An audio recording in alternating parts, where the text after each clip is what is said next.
जय श्री राम।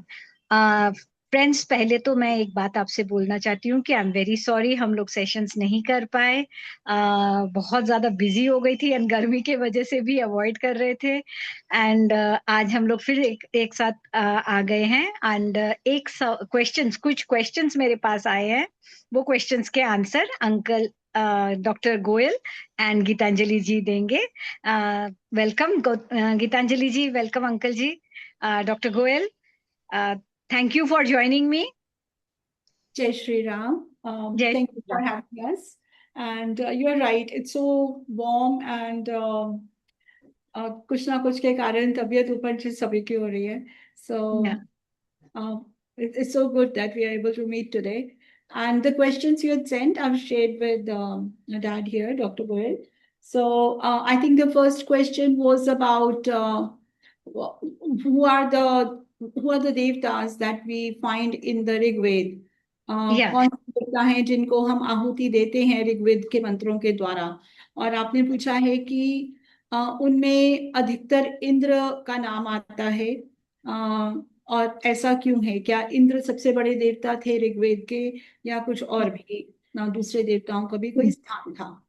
जी, एक्चुअली मेरे एक फ्रेंड ऋग्वेद सुन रहे हैं and he asked me the questions and told me to ask doctor Goyal. तो उसका ये था कि वहां पे विष्णु जी को उपेंद्र बोला गया है। ये भी उसका एक ये था कि उपेंद्र का मीनिंग क्या है, विष्णु जी को उपेंद्र उपेंद्र क्यों बोला गया है। एंड इंद्र भगवान को सबसे ऊंचा स्थान दिया गया है। प्लस उन्होंने बोला कि रुद्र को लोग थोड़ा सा रुद्र से दूर दूर होते थे। शिव जी करके नहीं थे, उनको रुद्र करके है। अब वो शुरुआत है। तो मैं बोली there is no one better than doctor Goyal to give the answers. And Ramayan में मेरा खुद ये था कि जो जब राम जी को लेके विश्वामित्र गए तो उन्होंने फिर इंद्र जी का जो कहानी बताया और फिर वो दूसरे भी जो आए हैं उसमें तो थोड़ा सा डेरोगेटरी दिखाया है। तो ये ट्रांजिशन कैसे हुआ कि भाई विष्णु और शिव जी ये मेन गॉड्स हो गए एंड इंद्र जो भगवान जो है इंद्र देवता को साइड हो गए। थोड़ा सा वो देवताओं के राजा करके थे, अदरवाइज मेन पूजा हम लोग तो उनकी पूजा करते ही नहीं है। तो यही सारे सवाल थे and I am damn sure कि doctor Goel is going to answer them and people are going to find it very interesting. So over to you doctor Goel. Upendra तो इसलिए कहते हैं कि वो विष्णु जी जो थे ना, इंद्र के छोटे भाई थे। छोटा भाई होने के कारण उनको उपेंद्र नाम दिया गया। ओके। डेप्टी डेप्टी इंद्र कहते हैं ना जिसको, उपेंद्र मीन्स डेप्टी इंद्र। जी। तो क्योंकि छोटे भाई थे इसलिए उपेंद्र बोला गया। और जो उन्होंने देवासुर संग्राम में इंद्र और विष्णु दोनों एक ही विमान पर चढ़ के आक्रमण करते थे असुरों पर। तो वो दोनों भाई इकट्ठे होके आक्रमण करते थे। और बाद में क्योंकि इंद्र के पास जो वज्र था, लाइटनिंग वेपन, तो विष्णु के पास जो सुदर्शन चक्र वेपन था, तो बाद में ये प्रूव हो गया कि सुदर्शन चक्र वाज मोर, जो मतलब ज्यादा घातक था। तो उससे जो है ना, विष्णु की जो धीरे धीरे करके विष्णु को बड़ा मानने लगे। और विष्णु का जो था पूजा इंद्र से ज्यादा होने लगी। वैसे तो ये ट्रांजिशन जो बहुत धीरे धीरे से हुई है, क्योंकि इवन महाभारत काल में भी इंद्र की पूजा होती थी। इंद्र यज्ञ कर रहे थे जो गोपियां मिलके, तब भगवान कृष्ण ने इनको समझाया था कि इंद्र यज्ञ की जगह हमें जो लाभकारी जो ये पर्वत है इसकी पूजा करनी चाहिए, और गऊ की पूजा करनी चाहिए। और जो ब्राह्मण लोग हैं, स्कॉलर लोग हैं, उनकी पूजा करनी चाहिए। तो उससे जो था ना, इंद्र का महत्व जो जितना था, धीरे धीरे करके कम होता गया। So okay. मैं एक चीज और ऐड करना चाहती हूँ। जैसे शिव पुराण मैंने पढ़ा है, उसमें है कि जब पृथ्वी की सृष्टि हुई तो शिव सबसे पहले थे, उसके बाद विष्णु है, उसके बाद ब्रह्मा जी है। मगर उसमें भी तो इंद्र जी का कोई मतलब उल्लेख तो है ही नहीं। वो देवताओं के राजा करके ही है, जो जिनको विष्णु जी और शिव जी की बात माननी पड़ती थी। I wanted to add something here. So, if you look at the chronology of Indian civilization, जो महर्षि व्यास ने अपने भगवत पुराण में, जहाँ पे, और हरिवंश पुराण जो ग्रंथ हैं उनके, इनमें उन्होंने जो पूरा बताया है कि कौन हमारे पूर्वज थे, हम कैसे कैसे आगे बढ़े। तो यहाँ पर ये जो देवों के नाम है ना, जिनको हम जिन सब की हम बात कर रहे हैं, यहाँ पर रुद्र की बात कर रहे हैं, ये दो लेवल पे पाए जाते हैं। तो जो हमारे करीब 12,000 10,000 बीसी, 10,000 बीसी, अब से 12,000 साल पहले एक दक्ष प्रजापति हुए थे। उनकी 6 पुत्रियां हुई थी, और उन 6 पुत्रियों में थी दिति, धनु, अदिति, फिर थी वसु, और सुरभि और विंता। तो जो दिति थी, उनके पुत्र दैत्य कहलाए। जो धनु थी, उनके पुत्र दानव कहलाए। जो अदिति थी, उनके पुत्र आदित्य कहलाए, और 12 आदित्य हुए, और उन्हीं आदित्यों में सूर्य भी एक थे, और इंद्र भी एक थे, और विष्णु भी एक थे। और फिर जो वसु थी, उनके पुत्र हुए 8 वसु। और फिर जो सुरभि थी, उनके पुत्र हुए 11 रुद्र। और जो विनता थी, she was more into education, तो उन्होंने यूनिवर्सिटीज एस्टैब्लिश करी अपने पति अरिष्टनेमी के साथ। तो यहाँ पर जो हम नाम देखते हैं ना, तो अब या मतलब जब हम बहुत पुरानी सभ्यता की बात कर रहे हैं ना, तो ये जो कंफ्यूजन है कि कौन से नाम कहाँ से कहाँ फिट हुए, obviously we can't be very sure about it. पर अब यहाँ पे मतलब हम देख रहे हैं कि पूरी पृथ्वी के राजा थे प्रजापति दक्ष। अब उनके जो ग्रैंड चिल्ड्रन हैं, पूरी पृथ्वी उनमें बटी हुई है। तो धनु के पुत्र दानव और दिति के पुत्र दैत्य, इनका जो स्वभाव था ये आसुरी था, ये एक तरफ हो गए। और जो पुत्र हैं अदिति के, आदित्य, और जो वसु के पुत्र 8 हैं, 12 आदित्य और 8 वसु, इनका जो स्वभाव था ये देवताओं के समान था, मतलब ये सज्जन पुरुष थे, ये एक तरफ हो गए। रुद्र जो हैं सुरभि के पुत्र, उनका वो शुरू में दोनों तरफ से, मतलब उन्होंने देवताओं का साथ शुरू में नहीं दिया, तो इसलिए कहते हैं कि वो थोड़े दूर रहे देवताओं से। और उनके बारे में थोड़ी सी नेगेटिव बात हम कहीं कहीं पढ़ लेते हैं। पर बाद में उन्होंने देवताओं की साइड ज्वाइन कर ली, मतलब सज्जनों की साइड ज्वाइन कर ली। अब जो संग्राम हुआ था ना 32 वर्ष का, वो इनके बीच में हुआ था। इधर ये वाले ग्रैंड चिल्ड्रन दक्ष प्रजापति के, जो दैत्य और दानव कहलाए, और दूसरी तरफ जो आदित्य कहलाए और रुद्र कहलाए और वसु, ये दूसरी तरफ थे। तो इनका आपस में संग्राम हुआ, और ये इतना भयंकर संग्राम था कि इसमें स्पेस वॉर भी इंक्लूडेड थी, और हर तरह की वॉर इंक्लूडेड थी, क्योंकि science was very advanced at that time. तो अब यही जो राजा हैं, जो कि बहुत अच्छे प्रूव हुए अपने समय में, क्योंकि हम इसी क्रोनोलॉजी में आगे पाते हैं कि मनु हुए, विवस्वान हुए। जो विवस्वान हैं उनसे सूर्यवंश चला। मनु की पुत्री इला जो थी, उनका विवाह हुआ बुध से, और उनसे चंद्रवंश चला। तो यहीं से हमारी पूरी की पूरी सभ्यता का प्रादुर्भाव होता है। और ये जो बहुत ज्ञानी, बहुत सज्जन उस समय के राजा हुए, अब इनके नाम देवलोक के देवताओं के ऊपर रखे गए थे, या इन्हीं से देवताओं के नामों की का आरंभ हुआ, ये हम नहीं जानते। पर इनको ही आदित्य, रुद्र, वसु और दैत्य और दानव, ये जो आपस में एक्सटेंडेड फैमिली थी एक दक्ष प्रजापति की, इसी के विद इन ये सारे के सारे एग्जिस्ट करते हैं। मतलब दक्ष प्रजापति के ग्रैंड चिल्ड्रन है ये सारे के सारे, और इनकी आपस में वॉर हुई थी। और उसी फ्रेम में अगर हम देखें तो जो आदित्य हैं उनमें इंद्र हैं और विष्णु भी हैं। तो वो वहां पे जो विष्णु हैं वो इंद्र के छोटे भाई हैं और इस कारण से वो उपेंद्र हैं। और बाद में क्योंकि उनकी वीरता अधिक प्रूव हो गई कि वो अधिक वीर हैं और अधिक उनकी जो ये कह सकते पावर। दैवी गुण, उनके दैवी गुण अधिक हैं। So he then started being considered to be higher than Indra and worshipped more. Because you see in a land, in every land it happens कि जो भी राजा बहुत अच्छे होते हैं उनके अंदर ही लोग भगवान देखने लगते हैं।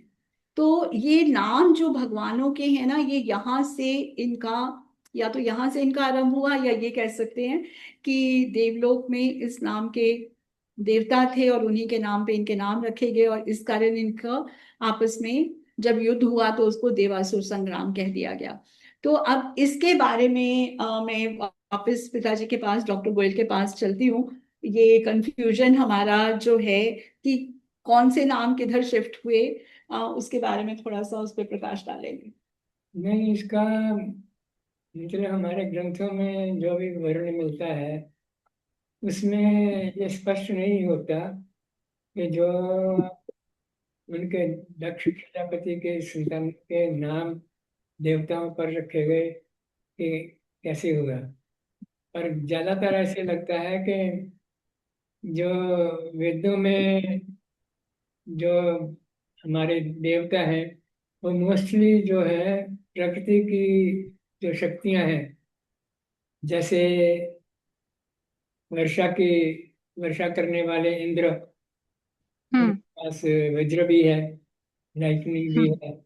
और हम्म। वरुण जल की शक्ति, और अग्नि जो है वो मेन एनर्जी होती है। इसी हम्म। तरह पवन, वायु, ये भी बहुत शक्तिशाली प्राकृतिक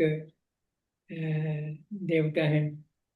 तो इस तरह से जो ज्यादातर जो नेचर वर्शिपर्स थे।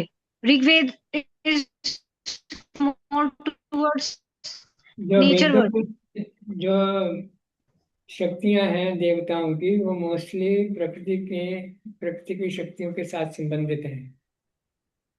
और और वेदों की रचना जो है ज्यादातर जो है मनु से लेके रामायण काल तक ही ज्यादा हुई है। तो उसमें डिस्टर्बेंस आ थोड़े रही थोड़े जो सोसाइटी में उसके हिसाब से कुछ नाम और ऐड होते गए। उस तरह से जो वेदों में रुद्र का नाम आ गया, या और कुछ विष्णु का नाम आ गया, इस तरह से वो ऐड होते गए। तो जो पूजा होती थी रामायण काल में भी, इंद्र की भी पूजा होती थी, क्योंकि इंद्र की पूजा जो है महाभारत काल तक भी चलती रही है।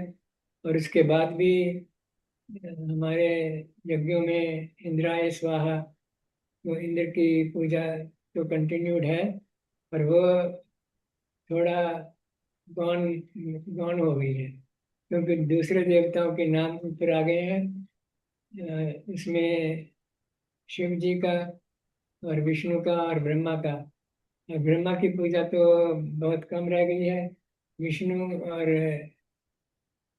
धीरे धीरे करके विष्णु और शिव जी की पूजा जो है वो डोमिनेट कर गई। तो ये सोसाइटी में धीरे धीरे करके चेंजेस आती हैं, परंतु इसमें कोई ऐसा बात नहीं है कि कौन बड़ा कौन छोटा। तो वो तो अगर विष्णु पुराण पढ़ेंगे तो विष्णु को सबसे ऊपर गिना गया है, शिव पुराण पढ़ेंगे तो शिव जी को सबसे ऊपर गिना गया है। इस तरह से वो जो पुराणों की रचना हुई है, जो भागवत पुराण और हरिवंश पुराण, ये दोनों तो महाभारत के साथ ही रचना हुई है, व्यास जी ने करी है। जो बाकी पुराण है उनका कोई क्लियर नहीं होता कि व्यास जी ने कितना भाग लिखा है उनका। मोस्टली जो बाकी पुराण है, 18 में से 16 पुराण बाकी बच गए, उनकी रचना ज़्यादातर बाद में हुई है, उनको हम इतना महत्व नहीं देते। उनमें भी कुछ कुछ बातें ऐसी मिल जाती हैं जो कि साइंटिफिकली बहुत एडवांस साइंस को डिनोट करती हैं। परंतु ज़्यादातर जो बाकी 16 पुराण हैं उनमें 90% जो है वो बाद में लोगों ने माइथोलॉजी ऐड करी हुई है। ओके तो ओके मैं तो हरिवंश पुराण और भागवत पुराण इनको ज़्यादा महत्व देता हूँ। इनमें जो है हमारी हिस्ट्री जो है वो निहित है। ओके। तो बेशक इनमें भी मुझे ये कुछ पूछना है माइथोलॉजी पार्ट है। मुझे हिस्ट्री ये फ्रॉम पूछना द है वेरी कि स्टार्ट। तो फिर जैसा हमारे बोलते हैं कि ऋग्वेद सबसे इम्पोर्टेंट हमारा और पहला किताब है। तो अब जैसे मेरे जैसे लोग हैं जो फॉलोअर्स है, तो हमने क्या फॉलो करना चाहिए? पुराणों को फॉलो करना चाहिए कि वेद को फॉलो करना चाहिए? ऐसे है कि जो पुराणों को स्मृतियों में गिना गया है, मनुस्मृति भी एक स्मृति है। मनुस्मृति में ये कहा है कि जो भी ज्ञान या विधान मनुस्मृति में दिया गया है मनु जी ने, उनका जो मूल है वह वेद है, क्योंकि वेद ही सब ज्ञान का जो है मूल है। परंतु जो वैदिक संस्कृत है वो क्लासिकल संस्कृत से थोड़ी डिफरेंट है। उसको समझना हमारे लिए थोड़ा मुश्किल है। कुछ वेदों के जो मंत्र हैं उनका तो इजीली मीनिंग समझ आ जाता है, क्योंकि वो काफ़ी मंत्र ऐसे हैं जो क्लासिकल संस्कृत के काफ़ी से मिलते जुलते हैं। और कुछ मंत्र ऐसे हैं जो कि इनकी जो भाषा है वो क्लासिकल संस्कृत भाषा से थोड़ी डिफरेंट है। उनको समझना जो है हमारे लिए बहुत ही कठिन काम है। ऋषि दयानंद जी ने इस पर व्याख्या शुरू करी थी ग्रीक वेद की, इसको कंप्लीट नहीं कर पाए। पर उनकी भी व्याख्या आई वुड से ऑथेंटिक नहीं मानी जा सकती, क्योंकि वैदिक संस्कृत जो है इतनी डिफरेंट है कि हम व्याकरण जो है जितनी मर्जी पढ़ लें उसको फिर भी समझना काफ़ी मुश्किल है। इसलिए ओ, जो फॉलो करना है वो अपनी स्मृतियों में जो रामायण है, महाभारत है, और ये हरिवंश पुराण है, भागवत पुराण है, और मनुस्मृति है। इन 5 जो ग्रंथों को मैं ज़्यादा महत्व देता हूँ कि इनमें इनमें से जो माइथोलॉजी पार्ट है वो हटा के बाकी जो वास्तविक ओरिजिनल मूल ग्रंथ हैं इनमें, इन इन पंचों के, उनको फॉलो करना ही जो है हिंदू धर्म के ये स्रोत गिने गए हैं। जी, थैंक यू। हाँ नहीं, मैं भी जब बात कर रही थी तो मैंने भी यही बोला कि इंटरप्रिटेशन में भी काफी कुछ चेंज हो जाता है। तो डॉक्टर गोयल ने तो एकदम क्लियर कर दिया कि the Sanskrit was so difficult that most probably the interpretation part there is a difficulty in understanding. Geetanjali ji, would you like to add something और to See, this? I'm just going to say what I said before. From my angle, it's a slightly different from Dad's angle. What I feel like is that हमारे जो भगवान हम जिनको मानते हैं वो at various times हमारे ही देश की जो पुरानी संस्कृति है उसमें कहीं ना कहीं वो हुए। जैसे हम श्री राम को आज भगवान मानते हैं, श्री कृष्ण को भगवान मानते हैं, एंड इन्हीं यहाँ पे क्योंकि ये बोला गया कि ये विष्णु के अवतार हैं, तो इन्हीं के कारण जो भगवान विष्णु का जो वर्चस्व है वो हमारी संस्कृति में बढ़ गया। और समय के साथ में मतलब जैसे हमने पहले देखा कि इंद्र भी एक राजा थे, इन सब के सब जो ग्रैंड चिल्ड्रन ऑफ दक्ष हैं, इनमें इंद्र एक राजा थे, तो वहां से भी उनका नाम आगे आ सकता है मेरी समझ के अनुसार। तो Okay. हमें और Fair enough. वेरियस टाइम्स पे जब हम देखते हैं कि कभी किसी की पूजा हो रही है, कभी किसी की हो रही है, तो ये तो भगवान श्री कृष्ण ने क्लियर किया है ना कि आप किसी को भी अपना इष्ट मान सकते हो। और उसी इष्ट, अब जैसे महाराष्ट्र में गणेश जी की ज्यादा पूजा होती है बहुत। जी, हिमाचल की तरफ आप चले जाएं तो दुर्गा माँ की अधिक पूजा होती है। तो बंगाल में भी दुर्गा माँ की पूजा होती है। बंगाल में भी दुर्गा माँ की पूजा होती है। तो इसमें जो हमारा जो भारत की संस्कृति है ना, कि इनका आपस में कोई क्लैश नहीं है। वो बिल्कुल क्लियर कर दी गई है बात कि किसी भी रूप में आप पूज तो ब्रह्म को ही रहे हो ना। अगर हम्म। आपने किसी में भी वो सारी क्वालिटीज डाल दी, एज्यूम कर ली कि ये सृष्टि करता है, ये जो है ये धर्म के पालक हैं, ये सत्य के धारक हैं, तो ये तीन चीजें जो हैं कि धर्म के पालक और सत्य के धारक, ये दो ही चीजें किसी में हो जाएं पूर्ण रूप से, तो वो तो ब्रह्म हो गए ना। क्योंकि ब्रह्म की यही पहचान है कि धर्म के पालक और सत्य के धारक। तो अब आपने किसी भी नाम के साथ में अगर इनको जोड़ दिया तो जी, इट्स ऑल द सेम। चाहे आप उन्हें दुर्गा कह लें, चाहे गणेश कह लें, चाहे ब्रह्मा कह लें, चाहे विष्णु कह लें, महेश कह लें, इंद्र कह लें, कुछ भी कह लें, पर वो जहां पर भी धर्म के पालक और सत्य के धारक रहेंगे, हम उनको भगवान मानकर उनकी पूजा कर लेंगे। अब आज की डेट में बहुत लोग मोदी जी को धर्म का पालक और सत्य का धारक मानकर उनकी भी पूजा करते हैं। बहुत लोग कहते हैं कि वो तो हमें भगवान के अवतार नजर आते हैं। तो ये जो भगवान का अवतार है वो इसी चीज पे तो निहित है।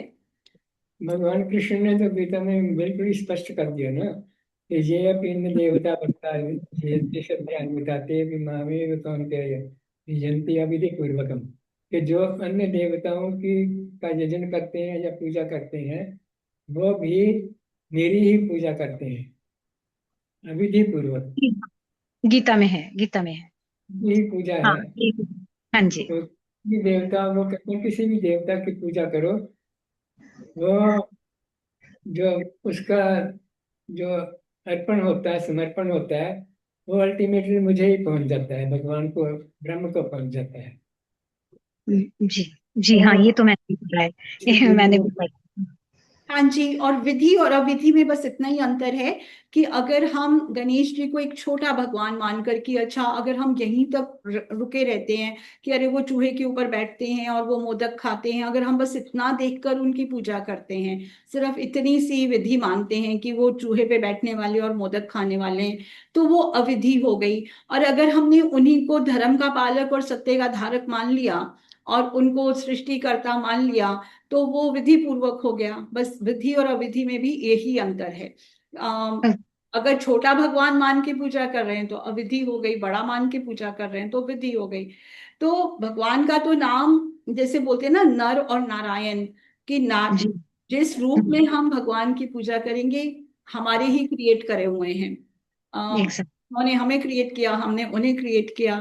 तो ये एक हमारी संस्कृति का बहुत प्यारा सा पैराडॉक्स है। Paradox exactly. है।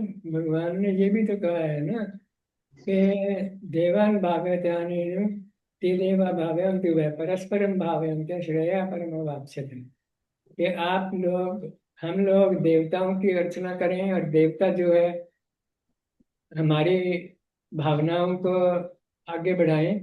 तो एक दूसरे की भावनाओं को आगे बढ़ाते हुए हम एक दूसरे का जो है आगे बढ़ाते हैं। जी। परस्पर व्यवहार है, बस परस्पर यही जो है। है।